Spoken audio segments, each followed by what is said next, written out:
Muito boa tarde, sejam bem-vindos a um novo Conversas de Esquina e hoje voltamos a ser a notícia.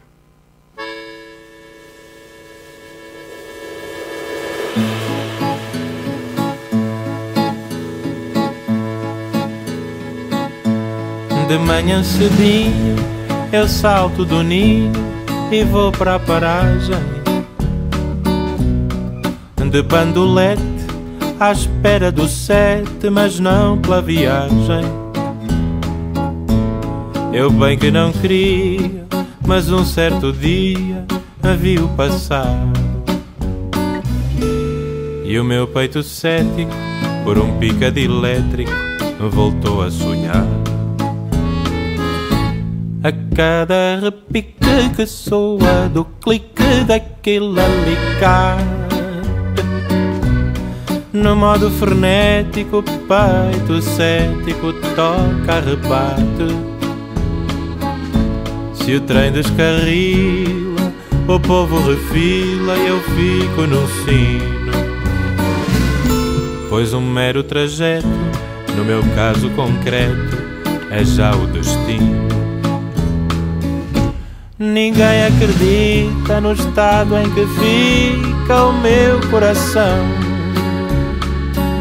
quando o 7 me apanha, até acho que a senha me salta da mão, pois na carreira desta vida vai, mais nada me dá a pica que o pica do 7 me dá. Que triste fadar, que itinerário tão infeliz,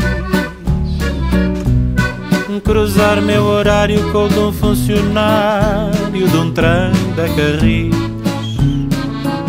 Se eu lhe perguntasse se tem livre passe para o peito de alguém, vá-se lá saber, talvez eu lhe oblitere o peito também.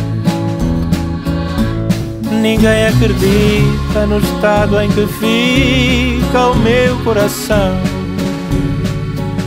quando o 7 me apanha, até acho que a senha me salta da mão, pois na carreira desta vida vai,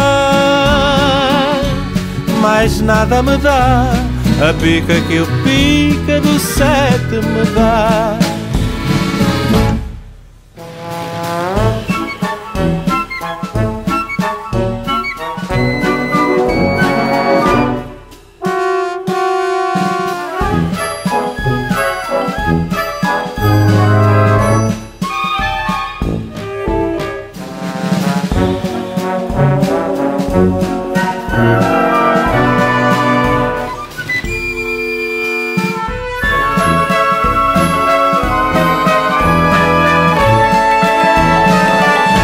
Ninguém acredita no estado em que fica o meu coração quando o 7 me apanha, até acho que a senha me salta da mão, pois na carreira desta vida vai, mais nada me dá a pica que o pica do 7 me dá, mais nada me dá a pica que o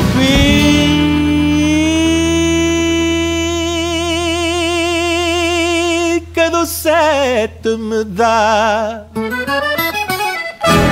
E regressamos assim para um novo Conversas de Esquina com António Zambujo e este pica do 7, novo convidado. Um grande prazer, um enorme orgulho receber o diretor do Semanário Sol, José António Saraiva. Muito obrigado por ter aceito o convite insistente das Conversas de Esquina e apesar da agenda caótica por estar aqui, é um prazer recebê-lo. Muito obrigado. Muito obrigado. Pergunto-lhe, como diretor do Semanário Sol e diretor de um semanário, é como ser arquiteto das notícias? O ser arquiteto ajudou-me muito. Ajudou-me de duas maneiras. Primeiro, graficamente, porque os jornais precisam de comunicar bem com os leitores, não só através da linguagem, mas através do grafismo. Eu conheço jornais que morreram porque tinham um grafismo que não era eficaz, não funcionava, não interagia com o leitor. E, portanto, eu acho que, ao princípio, me ajudou muito, como diretor do Expresso e depois como diretor do Sol, e aí eu semanalmente tenho uma intervenção gráfica muito, muito forte. E permite-me também um diálogo com o departamento gráfico que normalmente o diretor do jornal não tem. Em segundo lugar, o ser arquiteto beneficiou-me porque eu digo muitas vezes que tenho a vantagem e o inconveniente de não ser jornalista de raiz. De raiz, de formação. E, portanto, tenho uma distância em relação à profissão. Tenho uma capacidade, penso eu, crítica. Tenho um outro olhar sobre a realidade que entra muitas vezes em choque, digamos, com o jornalista de raiz, mas introduz no jornal um elemento crítico, digamos, e autocrítico, que eu acho que é muito saudável. Era esse plano B a arquitetura? Não. Era feliz na arquitetura? Eu era muito feliz na arquitetura e pensava que ia fazer a minha vida como arquiteto. Eu devo-lhe dizer, eu sou de uma família de escritores e pessoas ligadas à escrita. O meu pai, António José Saraiva, o meu tio José Hermano Saraiva, portanto, pessoas muito ligadas, e eu achava que seguir a escrita era demasiado fácil. E, portanto, desde o início, desde muito novo, pensei que não seria escritor, nem jornalista, nem nada que se parecesse. E, a determinada altura, revelou-se-me para mim este fascínio pela construção, pelo edifício, que, além do mais, era uma coisa mais perene, era uma coisa física, que ficava ali. Eu achava que para sempre. Hoje percebemos que as obras não ficam para sempre. Uma marca mais forte.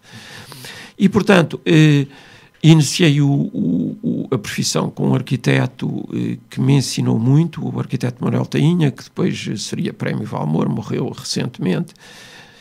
Aliás, construiu a Faculdade de Psicologia, estamos aqui numa universidade, e ele também foi arquiteto de uma universidade. E pensei sinceramente que ia fazer a vida como arquiteto. A arquitetura é qualquer coisa que, para quem vem de fora, exerce um fascínio tremendo. A gente entrar num espaço que projetou, está a ver? Quer dizer, que nós imaginámos antes de existir. E, portanto, entrarmos nele, vermos aquilo a crescer, a construir, e depois penetrarmos naquele mundo que nós imaginámos antes de existir, é uma coisa que provoca um... Eu acho que quem não teve essa experiência passou por alguma coisa que é muito forte. E, portanto, eu nunca pensei em deixar a arquitetura, e a coisa surgiu-me por acaso num convite do então diretor do Expresso para subdiretor do jornal, em 83, ainda em 82. Eu tinha 34 anos, portanto era muito jovem, e ele inesperadamente convidou-me para diretor do jornal, para subdiretor. Passados 6 meses de eu entrar, e quando estava sempre naquela de ter um pé fora e um pé dentro, e continuava a frequentar o ateliê, o diretor demite-se. E eu, portanto, fiquei com a criança nos braços, positivamente.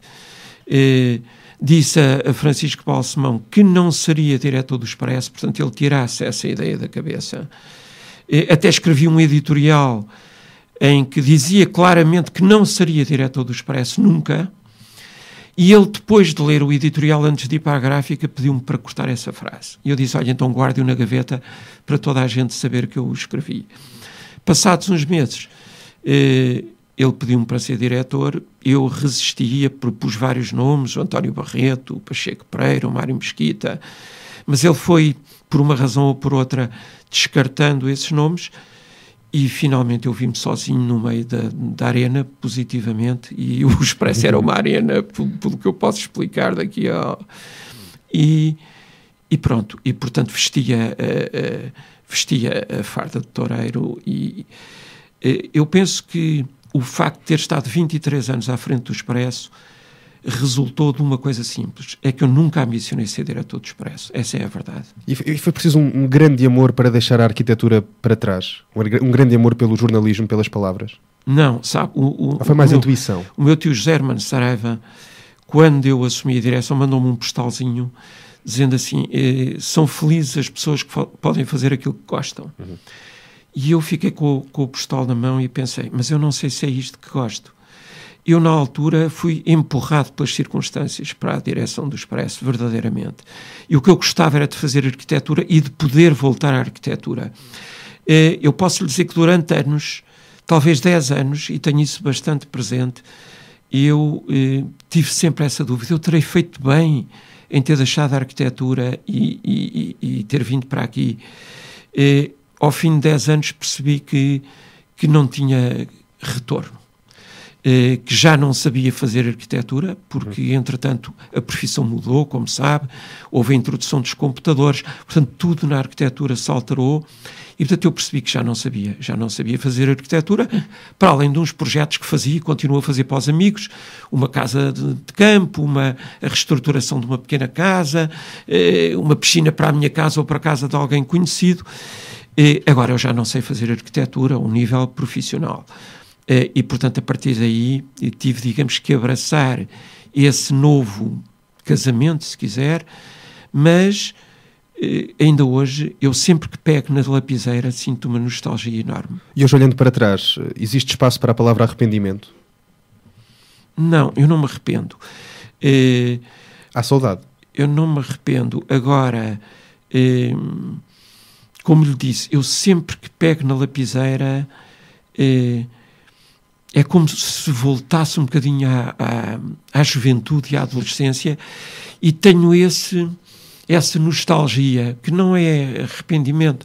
Eu fiz uma boa carreira no jornalismo e ainda penso que tenho alguns anos para fazer. Portanto, não é por aí. É mais por você ter a sensação que deixou de fazer uma coisa que gostava muito de fazer. Ou é como deixar, se calhar, de ver uma pessoa... uma namorada de quem você gostava muito e que as circunstâncias da vida o afastaram dela. Hoje seria um José António Saraiva muito diferente se tivesse dedicado por completo à arquitetura? Sentiria aí falta do jornalismo? Eu acho que no essencial seria a mesma pessoa. Sabe, enfim, tenho uma visibilidade pública muito maior do que se fosse arquiteto, naturalmente. Todas as semanas sou elogiado e, sobretudo, insultado nas redes sociais, mas eu acho que consegui preservar a minha identidade e, no essencial, fosse arquiteto ou fosse jornalista, eu acho que consigo ser a pessoa que sou, essencialmente. Eu estou-lhe a dar aqui esta entrevista, mas posso-lhe dizer que eu... todas as semanas ou quase eu recuso entrevistas, recuso idas às televisões, etc., porque me quero preservar a mim próprio. Sim. E com mais facilidade aceito estar numa rádio pequena do que aceito ir a uma rádio grande ou uma estação de televisão de grande visibilidade. É uma questão de pudor, se quiser, mas é uma questão de preservar o meu íntimo, que faz com que, repito...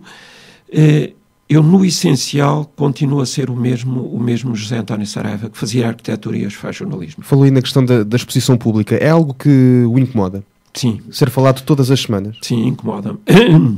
Quer no negativo, quer no positivo? Incomoda-me, sim. Incomoda-me ver a minha cara no jornal, incomoda-me ver falar de mim, incomoda-me ver uma notícia a meu respeito, seja num sentido ou noutro. Eu lembro, por exemplo, sei lá, houve uma altura em que eu fui fazer a crítica a todos os candidatos presidenciais, umas eleições presidenciais, e depois eles faziam a apresentação, o lançamento do programa, e diz: José António Saraiva, dentro de meia hora vem comentar a entrevista de Freitas do Amaral ou de Mário Soares. E eu ver aquilo incomodava-me tremendamente. Portanto, eu acredito que há pessoas que têm o fascínio, têm uma atração inelutável quase pelos holofotes. O meu tio José Hermano, por exemplo, era um caso desses. Eu percebi que ele morreria quando deixasse de fazer televisão, e assim foi. Ele era um homem que vivia, que se alimentava da televisão e da exposição pública. Eu nisso saí muito mais ao meu pai. O meu pai tinha pudor, por exemplo, de ser fotografado. Um bocadinho como o Herbert Welder. Exatamente. Ele não se sentia à vontade. E eu também sinto esse mesmo pudor. Eu fico sempre mal nas fotografias porque as pessoas percebem que eu não estou à vontade nas fotografias. E, portanto, eu não gosto da exposição pública. E como é que se aparam esses golpes dessa tal exposição pública de falarem de si? Como é que se trabalha isso intimamente? Olha, eu normalmente defendo-me não lendo. Muitas vezes são mais as pessoas que me dizem o fulano desancou-te no jornal tal, ou disseram isto ou aquilo, né? Não liga? Normalmente não leio. Não leio, não vejo, defendo-me, porque sinto que me sentiria muito magoado se lesse certas críticas que na maior parte dos casos eu sinto que são injustas. São injustas, não têm a ver comigo, são às vezes baixas, são de pessoas que a gente percebe que não têm o mínimo de nível e se atrevem, digamos, a atacar uma pessoa que procura fazer bem apenas o seu trabalho. E, portanto, agora, há uma coisa que eu faço. Leio todos os mails que me escrevem e respondo a todos os mails civilizadamente. A todos os mails pessoais. Portanto, o meu nome vem no jornal, o meu e-mail também. E, portanto, aí eu respondo a todos, e mesmo aqueles que são muito agressivos, eu respondo sempre em termos civilizados. E noto uma coisa, é que as pessoas sentem um bocadinho essa resposta, e normalmente o segundo mail é já menos agressivo, porque ficam sensibilizadas por uma pessoa lhe responder civilizadamente a uma crítica que às vezes foi muito brutal e muito violenta. E daquilo que vai lendo, daquilo que vai sabendo e daquilo que vai respondendo, sente-se mal compreendido? Sim, às vezes sim. Sabe, eu acho que... A sua mensagem por vezes não passa? Acho que sim. Hoje... Com a explosão brutal dos médias em todas as plataformas, portanto, criam-se com muita facilidade correntes de opinião. Exatamente. E é muito difícil a pessoa contrariar essas correntes de opinião. Agora, eu tenho um pouco, e aí também acho que herdei um bocadinho do meu pai, essa vontade, esse gosto de ir contra a corrente. E, portanto, é natural que aquela avalanche de gente que vai num determinado sentido e às tantas sente uma pessoa parada no meio delas ou até andar em sentido contrário, as pessoas sintam a necessidade de agredir, de empurrar, e, portanto, é difícil, eu sinto que é difícil. Mas o que eu sinto também muitas vezes é que estou a lançar uma semente à terra, porque percebo que pessoas que em tempos me atacaram, me criticaram, passados uns tempos são capazes de dizer, você de facto ali tinha razão, ou você fez bem em dizer aquilo, porque isso alertou-me, isso fez-me pensar. E, portanto, é essa um bocadinho a tarefa de quem escreve, é fazer as pessoas pensar, parar para pensar.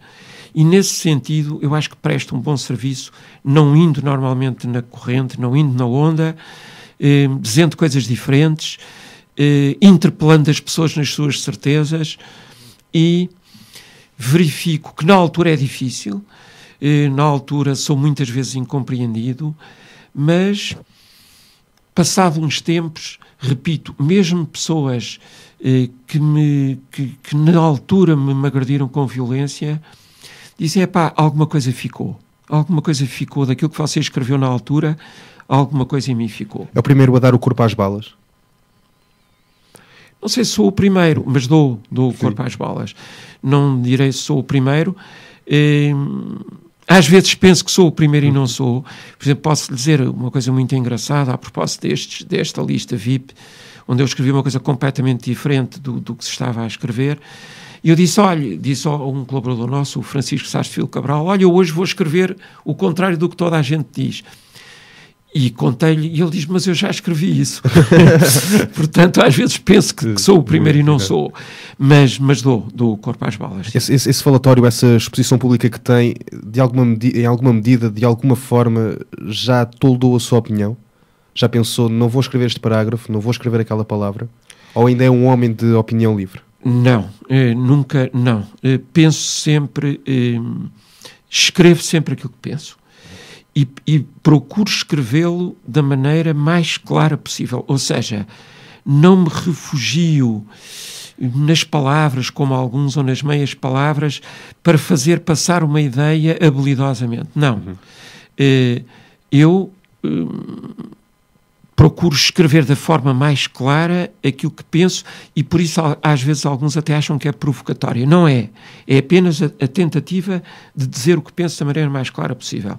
Também lhe devo dizer que às vezes contenho-me um bocadinho, não por receio, mas por, como direi, também não querer chocar às vezes as certezas de algumas pessoas. Eu posso contar, por exemplo, um episódio em conversa com uma pessoa de família a propósito da Grécia, e ela estava muito entusiasmada com o caso grego, e eu muito cético, e ela dizia, mas tu não podes escrever isso porque é preciso o sonho, é preciso acreditar. E portanto, no artigo seguinte que eu escrevi, disse o que pensava, mas também, ao mesmo tempo, dizia, eu também não posso ser às vezes tão cru, tão agressivo, que mate o sonho de algumas pessoas, está a ver? E, portanto, não por receio, mas,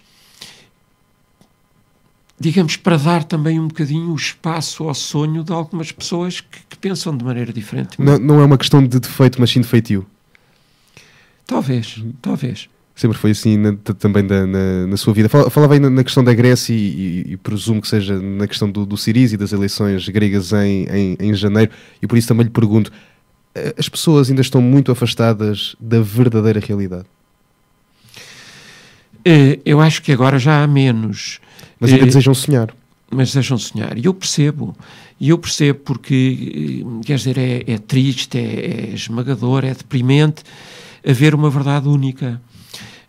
Agora, o que se passa neste momento, quer dizer, o que acontece é que também não pode suceder o contrário, ou seja, as pessoas sonhadoras andarem sempre a bater com o nariz no chão, porque isso também me magoa muito. Sim. E eu lembro-me que nos últimos anos, por exemplo, foi a Primavera Árabe, muita gente acreditou na Primavera Árabe, eu percebia que aquilo não podia ir dar nada, e bateram com o nariz no chão. Depois, quando foi a eleição do Obama, acreditaram que o Obama ia mudar o mundo, ia fazer e bateram com o nariz no chão outra vez. E depois foi a eleição do Hollande e voltaram a acreditar e voltaram a bater com o nariz no chão. E depois vem o Syriza e acreditam outra vez e batem. E, portanto, isto, para uma determinada esquerda ou pessoas, se quiser, mais românticas, mais sonhadoras, isto acaba por ser muito traumático, andar sempre a bater com o nariz no chão. E, portanto, é isso, para isso que eu alerto. Ou seja, nós temos que ter, e tem que haver um espaço para o sonho, mas tem que ser um sonho minimamente estribado na realidade, para não andarmos sempre a bater com o nariz no chão e não andarmos sempre a bater com a cabeça na parede e não andarmos sempre, digamos, com os nossos sonhos desfeitos. E, portanto, é para isso que eu apelo, é para que haja, digamos, um realismo, uma racionalidade, um olhar à história, às vezes, mais profundo, para que depois os sonhos sejam mais sólidos. E quando acreditamos verdadeiramente em qualquer coisa, possamos acreditar em qualquer coisa que possa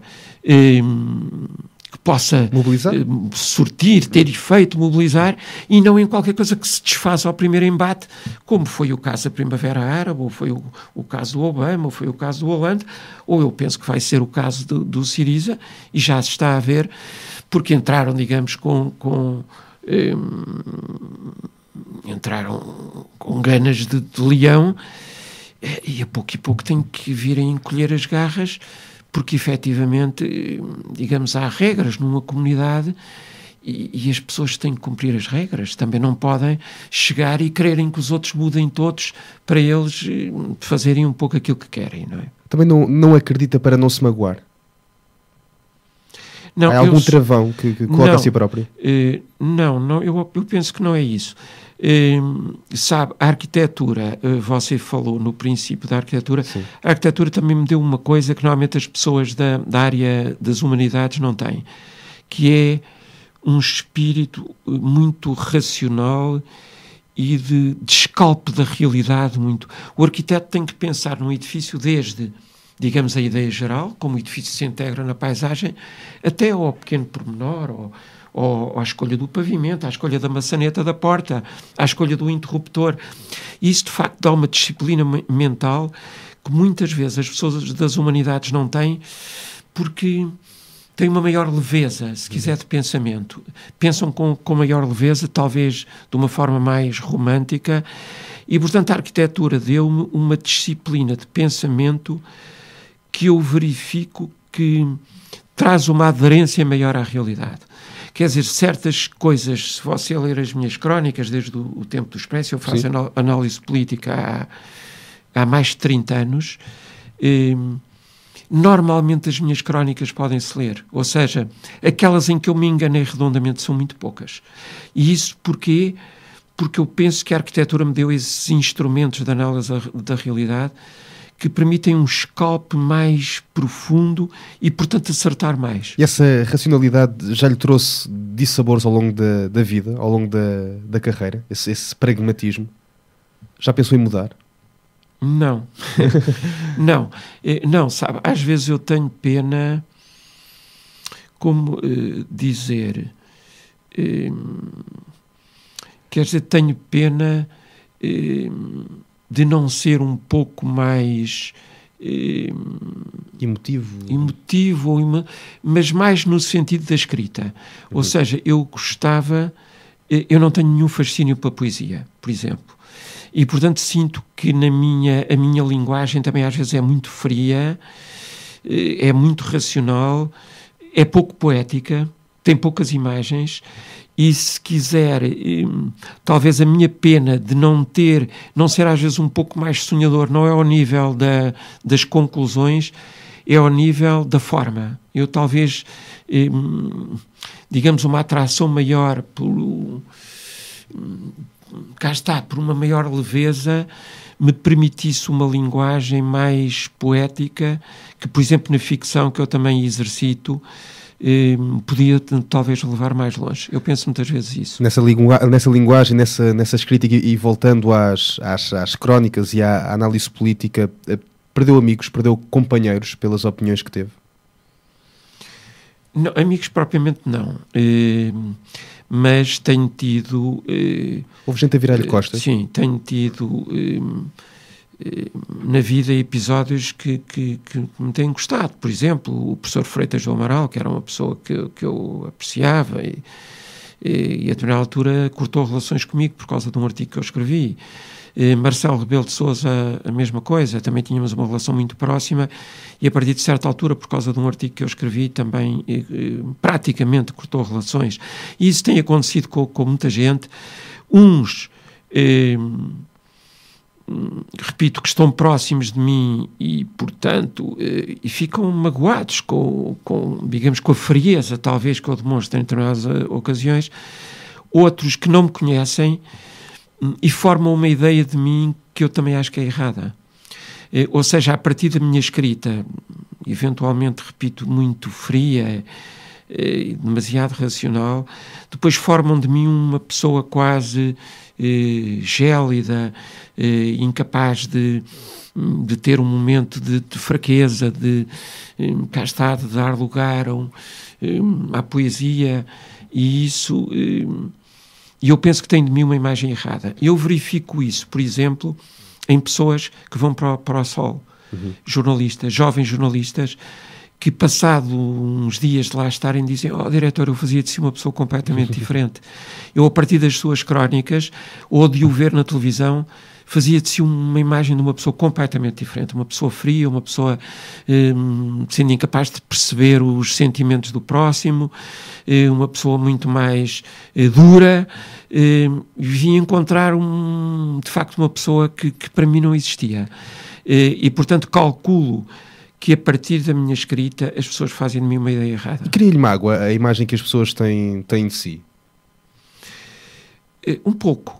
Posso lhe dizer que um pouco. Todos nós gostamos, mais ou menos, que gostem de nós. O que não quer dizer que hajamos para isso.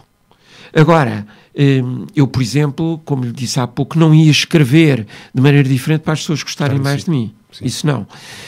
Agora, gostava que gostassem um pouco mais de mim, sendo eu como sou, está a ver? E, portanto, sim, pode ser que tenha mágoa. Por exemplo, havia uma pessoa que é pública, todos conhecemos, que era o engenheiro Guterres, que eu acho que esse agia, às vezes de determinada maneira, era demasiado permissivo, ia para trás e depois recuava, porque fazia muita questão de que as pessoas gostassem dele. Portanto, esse sentimento, o gostarem dele, acabava por o condicionar muito na ação.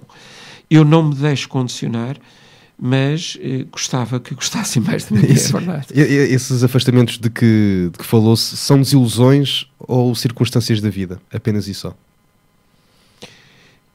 Não, desilusões não são muitas, são mais circunstâncias da vida e de um caminho que eu tracei e de uma necessidade muito grande que eu tenho de ser verdadeiro comigo próprio. Sabe, uma das coisas que mais me revolta, não digo que magoa, revolta, é as pessoas, por exemplo, não acreditarem em alguma coisa que eu diga, ou numa comissão de inquérito no Parlamento, ou numa reunião.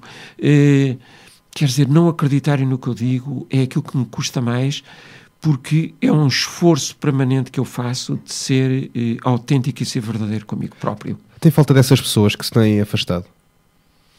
Não, sabe, eu tenho uma retaguarda muito forte, que é a família. Tenho uma família muito unida, a mulher, os filhos, os netos, e um grupo de amigos também muito, que me tem acompanhado muito durante a vida, basicamente, cujo núcleo duro transitou comigo do Expresso para o Sol. Portanto, é um grupo de pessoas com quem eu trabalho há muitos anos. Devo dizer que às vezes temos discussões violentas, mas são discussões que nunca põem em causa a amizade, e é isso que é. Eu às vezes tenho discussões, enfim, várias, ou mais políticas, mais económicas, muito duras, mas no momento seguinte eu estou-lhe a dizer vamos almoçar, e depois de quase nos termos agredido, vamos almoçar juntos. E portanto esse, quer o núcleo familiar, quer o núcleo dessas pessoas, digamos, constitui uma retaguarda muito forte, e portanto também leva a que talvez não sinta tanto como outras pessoas mais vulneráveis essa animosidade que eu sinto que existe em alguns círculos. E apenas esse núcleo duro o conhece como é? Esse sim, sem dúvida, e acho que gostam de mim. E portanto, esses acho que sim, acho que me conhecem verdadeiramente como sou, e aí eu revejo-me, ou seja, nessas pessoas. E ao contrário do que acontece com a generalidade, as pessoas que conhecem pior, eu aí acho que me vejo ao espelho nessas pessoas. Deve muitas horas à cama devido ao jornalismo? Sim, sabe, não só devido ao jornalismo, mas eu gosto muito de estar comigo próprio. É um solitário. Essa necessidade, sou um pouco bicho do mato. E portanto, como tenho um dia onde tenho que falar com muita gente, ver muita gente, receber muita gente, depois tenho uma necessidade de estar sozinho, mesmo sem ninguém, às vezes, depois da minha mulher se deitar ou dos meus filhos saírem, e portanto devo horas à cama mais por isso, por essa necessidade de solidão e de em determinados momentos dispor completamente de mim próprio, quer fisicamente, quer ao nível do pensamento, quer dizer, não ter nada que me distraia do diálogo comigo próprio, está a ver? E eu tenho necessidade disso todos os dias. O que é que se pensa nessas alturas? Que conversas é que tem consigo mesmo? Olha, tenho, por exemplo, saber o que vou escrever no número seguinte. Tenho um pouco de introspeção, se tive uma discussão com uma pessoa, perceber, cá está uma pessoa que me interpela, por exemplo, sei lá, esta semana me aconteceu, eu escrevi um artigo sobre a Marta Leite de Castro, e escreveu-me um marido muito magoado, e eu foi uma carta, um e-mail que me interpelou muito, e cá está, e eu nesses momentos pergunto, mas será que eu tenho razão? Será ele que tem razão? Portanto, eu faço muito esse diálogo comigo próprio, a partir às vezes de impulsos interiores, se quiser, outras vezes a partir de coisas que me chegam de fora, que são sentidas, e portanto eu acho que tenho a obrigação de lhes dar algum tempo e de me interrogar sobre quem tem razão. É a pessoa que pede desculpa facilmente? Não. Não sou, porque eu normalmente peso aquilo que digo. Sobretudo quando são coisas que eu penso que podem magoar as pessoas pessoalmente. E, portanto, isto no que respeita ao diálogo com o jornalista, ou mesmo naquilo que escrevo, eu procuro não ser pessoalmente agressivo. E, portanto, normalmente não sinto necessidade de pedir desculpa. Mas devo-lhe dizer que, quer nas relações internas, quer nas relações externas, muitas vezes já tem acontecido. Eu, sei lá, imagino eu fazer um título de jornal e estar muito convicto daquilo e vir um jornalista, às vezes um jornalista estagiário, dizer-me ao diretor: eu acho que não deveria fazer aquele título. E eu não tenho nenhum problema em, se achar que ele tem razão, dizer: olha, você tem toda a razão, e mudar o título. Agora, também não mudo porque ele me diz, não mudo a pedido, mudo porque, digamos, acho que sou uma pessoa aberta àquilo que me dizem, por respeito para com a pessoa humana. Eu estou a falar consigo e respeito aquilo as perguntas que me faz, percebe? Estou a falar com um jornalista e respeito as opiniões, não só por razões profissionais, por razões de respeito que eu acho que todos nós devemos à pessoa humana e ao que cada indivíduo representa e representa na sociedade e representa como pessoa. Como diretor, é o principal crítico da sua redação? Sou o principal crítico, mas também sou o principal... sou a pessoa capaz de elogiar. Eu acredito muito na liderança pelo elogio, e por vezes é preciso percebermos muito bem com quem falamos. Quer dizer, há jornalistas a quem temos de fazer uma crítica dura e dizemos: pá, você não podia ter escrito isto. Mas há jornalistas que funcionam melhor se dissermos: pá, você fez um belo artigo. Porquê? Porque há pessoas que com uma crítica mais dura se vão abaixo, e um diretor tem que perceber isso. E se vão abaixo e são capazes no número seguinte se diminuírem e acharem que não prestam. E, portanto, entrarem numa espiral recessiva, digamos assim. Pelo contrário, quando o diretor lhes faz um elogio, diz: eu na próxima tenho que me superar e tenho que fazer melhor porque tenho que responder a este elogio. E, portanto, também numa redação é preciso termos a noção das diferenças. Há pessoas, por exemplo, que trabalham pouco, mas fazem um trabalho de grande qualidade, e é preciso respeitar digamos assim, a sua preguiça, no bom sentido, ou seja, os seus tempos de reflexão. E há pessoas, pelo contrário, que trabalham muito e só funcionam assim. E, portanto, uma redação compõe-se de gente muito diferente, de várias gerações, de pessoas que vêm de sítios diferentes, e, portanto, a liderança não pode... há uma liderança como exemplo, que eu acho que funciona para todos, e eu penso que tem que ser um exemplo para todos, mas depois nas relações pessoais tem que haver o conhecimento do outro, no sentido de não o esmagar, ou também não o deixar prevaricar quando é uma pessoa que precisa de estímulos, digamos, mais agressivos, e precisa que lhe diga: por aí não podemos ir. No terreno já se doutorou como diretor de recursos humanos? Nos recursos humanos, no que respeita à relação humana, eu acho que sim, que estou doutorado. Mas sabe, eu acho que já vinha um bocadinho doutorado de infância, porque o meu pai saiu de casa muito cedo, foi para o estrangeiro quando eu era muito miúdo, a minha mãe era professora, portanto estava muito tempo fora de casa, e era eu um bocadinho que geria a casa. Regeria as empregadas, às vezes havia cenas com as empregadas horríveis, porque a minha mãe passava-se e lhes dava descomposturas enormes, e era eu que ia deitar a água na fervura. E, portanto, eu desde pequeno, eu lembro-me, com 6 anos, com 7 anos, eu já tinha um papel um bocadinho de de gestão para que o barco, digamos assim, que era a minha casa, eu, os meus irmãos, a minha mãe, o meu pai lá fora, que o navio chegasse a bom porto, está a ver? E depois no Expresso exercitei muito isso, porque o Expresso, quando eu cheguei, era uma casa de doidos, efetivamente, era verdadeiramente uma casa de doidos.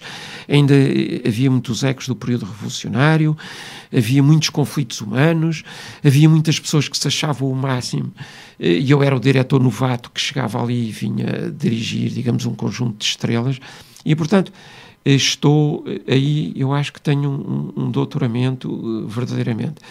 No que respeita à burocracia, não. O diretor de recursos humanos de qualquer empresa tem uma parte burocrática e eu odeio a burocracia, é aquilo que mais me...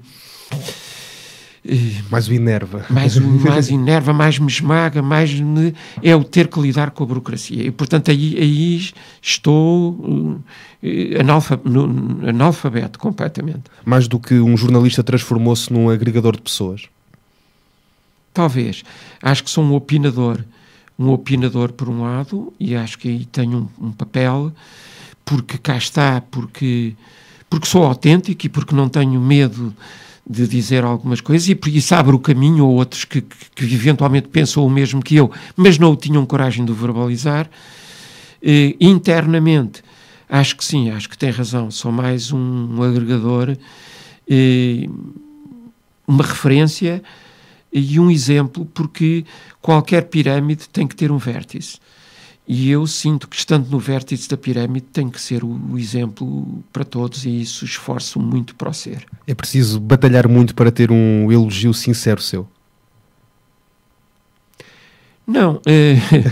Não. Agora, eu normalmente não... Você fez bem em dizer o sincero, porque eu normalmente não faço elogios gratuitos. Não sou capaz. Eu não sou capaz de uma pessoa de quem eu não gosto dizer que gosto muito de si. Não sou. E, portanto, não sou capaz de um artigo que eu achei que não prestava dizer que é bom. E, portanto, para ter um elogio sincero é preciso, não é batalhar muito, mas é no sentido, tem que ser bom, efetivamente. O Sol ainda vai a tempo de destronar o Expresso?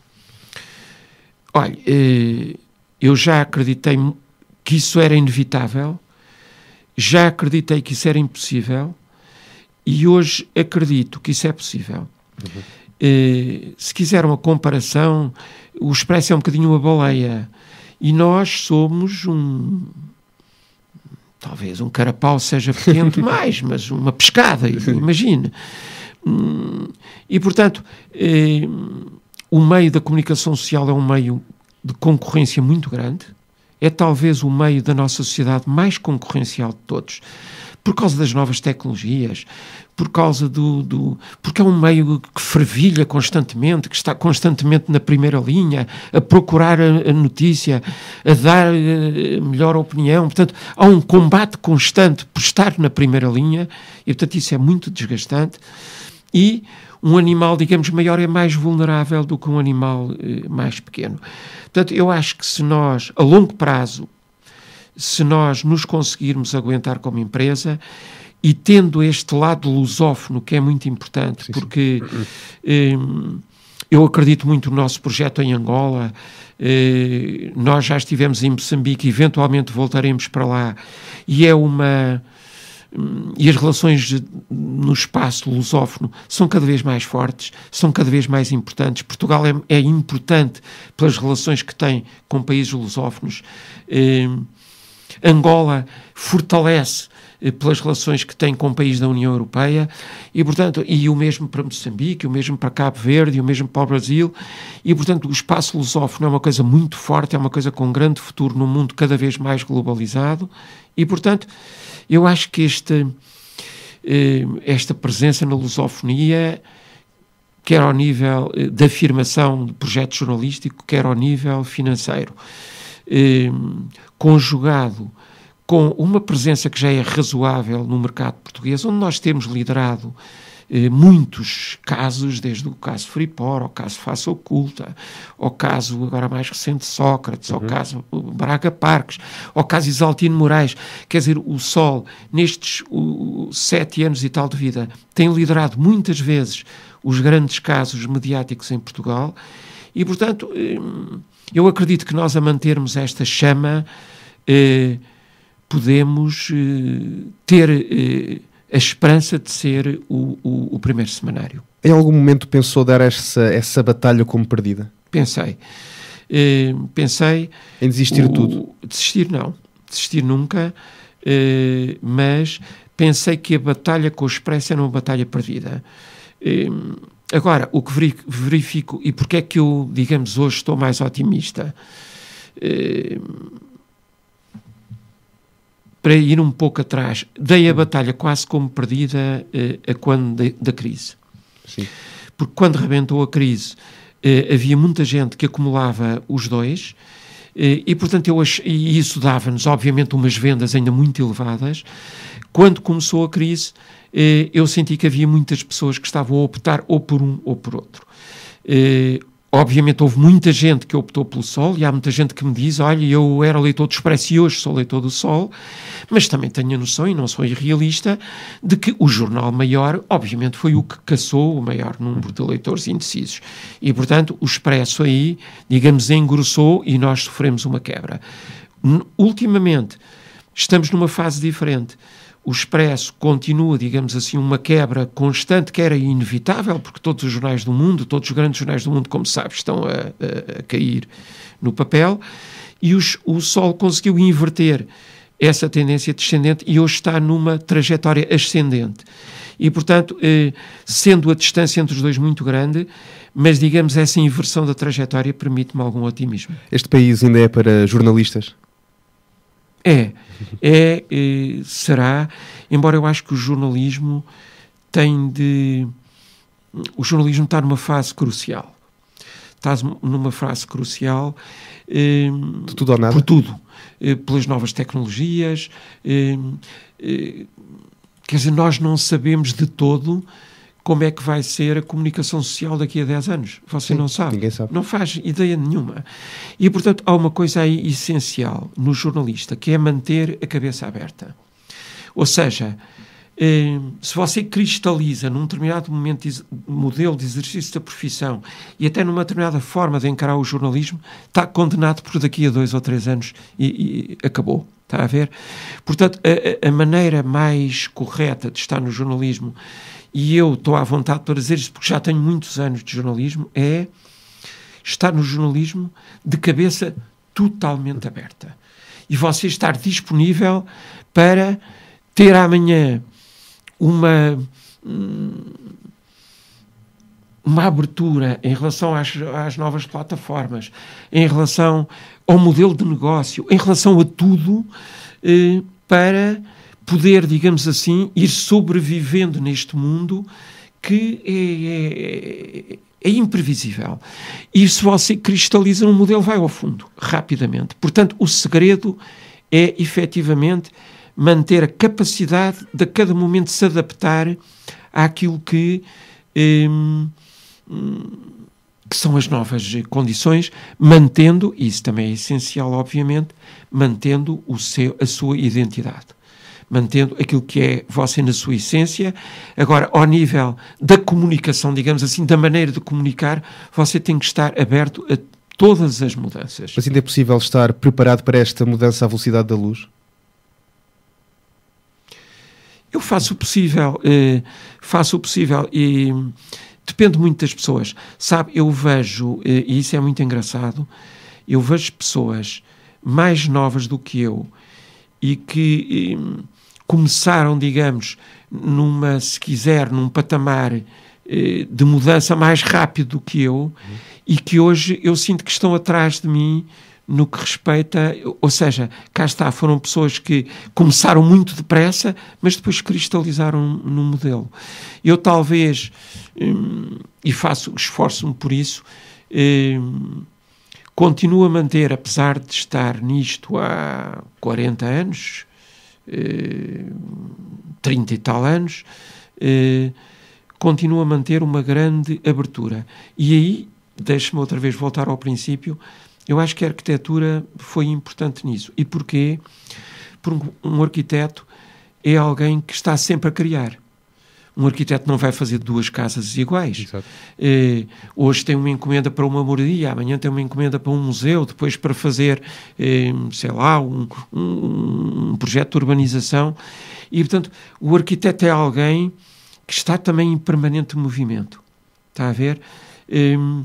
E, portanto, eu acho que a arquitetura me deu na base essa capacidade de ter um olhar sempre moderno para as coisas. As pessoas, por exemplo, que entram em minha casa ficam muito espantadas porque acham que, sendo eu, às vezes, conservador em algumas coisas que digo, também eu à espera de uma casa, e depois ficam muito espantadas porque vem uma casa muito moderna e dizem, mas isto é a sua casa. E, portanto, a arquitetura aí, para mim, como tem visto ao longo desta entrevista, eu acho que foi uma boa base. Foi uma boa base. Numa crónica futura sobre si, o que é que gostava que escrevessem? Não gostava já que escrevessem o epitáfio, porque isso era mau sinal. Exatamente. Que escrevessem, olha, eu gostava que escrevessem que, primeiro, a característica talvez mais importante, que fui uma pessoa corajosa. Fui uma pessoa mentalmente corajosa. E a primeira coragem que nós temos de ter é connosco próprios. Ou seja, temos que ter a coragem de desafiar permanentemente as nossas certezas e as nossas opiniões. Aqui há uns dias uma pessoa que eu não conhecia, que é desconhecida, pediu-me para fazer o prefácio de um livro que se chamava Coragem. Eu disse, olha, eu não sei mais nada, mas digo-lhe já que faço. Faço porque a palavra me atrai. É talvez, para mim, a palavra mais importante. Coragem de dizermos o que pensamos, coragem de estarmos na vida como pensamos, coragem de não irmos atrás da multidão, coragem de não irmos atrás das opiniões dos outros. E não só a nível pessoal, mas a nível jornalístico, eu acho que a coragem também é a coisa mais importante. Eu dou-lhe um exemplo. Quando foi o caso de Timor, que foi outra ilusão que muita gente teve, a determinada altura saiu não sei se chegou a sair na imprensa, que o pai do Xanana tinha sido morto pelos indonésios. E isso provocou uma onda de consternação, como é óbvio, etc. E depois eu tive a notícia de que isso era falso e que ele não tinha sido morto. Mas isto era para aí uma terça ou uma quarta-feira, o Expresso saía no sábado e, portanto, eu pensei, até lá, todos os jornais vão dar que a notícia era falsa. E nenhum jornal nem nenhuma rádio deu a notícia. Porquê? Porque achava que a notícia era desfavorável na altura à causa indonésia e, portanto, não deram. Ora, é essa coragem de darmos notícias que podem ser desfavoráveis à nossa causa ou até à nossa posição, que eu acho que é aquilo que é mais importante no jornalismo e pode levar os leitores a confiarem em nós. Ou seja, este tipo é capaz de dizer uma coisa, mesmo que seja desfavorável à sua causa. Este jornal é capaz de dar uma notícia, mesmo que seja desfavorável à sua causa. E, portanto, o que eu gostava que dissessem verdadeiramente, este tipo manteve do primeiro ao último dia de vida a coragem de dizer o que pensava e de desafiar as suas próprias certezas. Faltam 3 minutos para terminarmos as conversas de esquina. Para si o jornalismo é uma questão de integridade? Em grande parte é uma questão de integridade. Porque, repare, nós podemos estar muitas vezes errados. Estamos. Agora, o dar uma notícia porque estamos convencidos que é a notícia verdadeira não é muito grave. E, sobretudo, se tivermos a coragem depois de a retificar no futuro. O que é grave é dar uma notícia falsa sabendo que é falsa. E, portanto, essa falta de integridade, isso é que é mortal para o jornalismo. José António Saraiva, muito obrigado por ter vindo às Conversas de Esquina. Foi um prazer tê-lo aqui deste lado. Foi uma grande conversa. Espero sinceramente que tenha gostado e foi um orgulho recebê-lo aqui como fã também do Semanário Sol. Da nossa parte, foi mais um programa. Beijinhos e abraços. Até à próxima semana. Obrigado pela vossa companhia.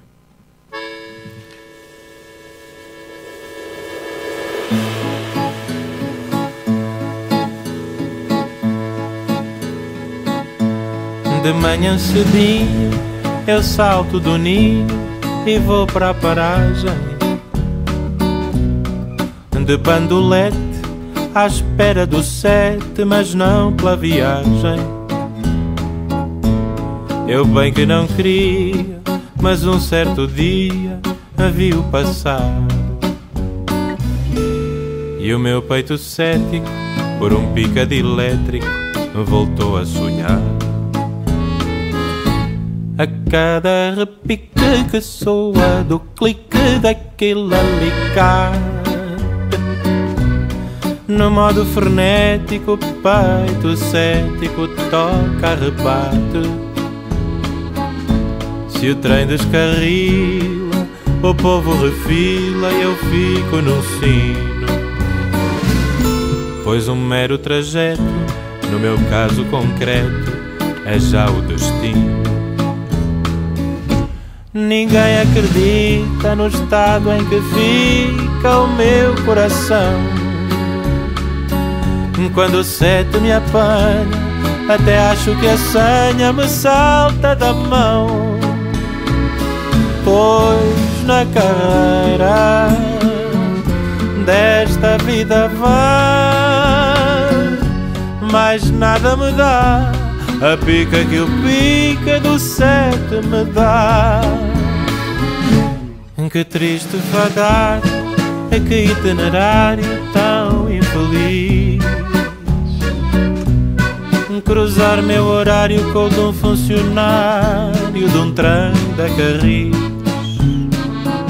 Se eu lhe perguntasse se tem livre passe para o peito de alguém, vá-se lá saber, talvez eu lhe oblitere o peito também. Ninguém acredita no estado em que fica o meu coração quando o 7 me apanha, até acho que a senha me